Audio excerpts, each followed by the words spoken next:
Give you guys an update on some of the lessons I've done here recently.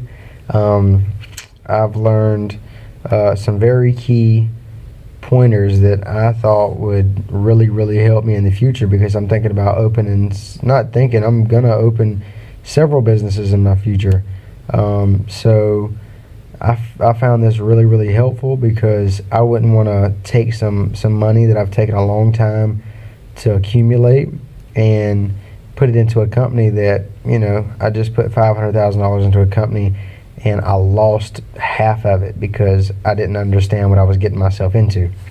So the lessons we've been doing here lately it helps us understand how healthy the business is, how much money did the company truly make. For example, like I said, it's a landscaping business. So let's say the guy that's going to sell it to you says that he wants $400,000 for the business, and they made $500,000 last year, is what the papers that he's showing you says. So let's say this guy only owned it for the last 2 years.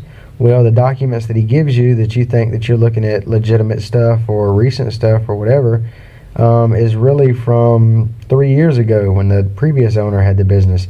And he's also not telling you that he had to pay for a year's worth of electricity and internet and insurance on his workers and garbage and everything else for his office. And then on top of that, he hasn't deducted the expenses of replacing the tires on the truck, on the trailer, weed eater string, replacing a lawnmower because the motor blew up, replacing a windshield because a rock flew out from under the lawnmower and busted the window out, routine maintenance, spark plug changes, oil changes. And let's say that when you get down to the nitty gritty, that the company really had to pay out $400,000 last year and only actually pocketed or put in their pocket $100,000 after all the expenses was paid. So when you thought that $400,000 for a company that's going to make $500,000 a year was a good idea, well, if that was the truth, then yeah, $500,000 meant you would have got your $400,000 back plus an additional $1,000 to put in your pocket that year. But when you've got a company that you thought was making $500,000 a year and you get stuck with it, and you just come out of your pocket $400,000 for it, and you find out that it's only making $100,000 a year after the expenses, then you're stuck with waiting 4 years to get your money back.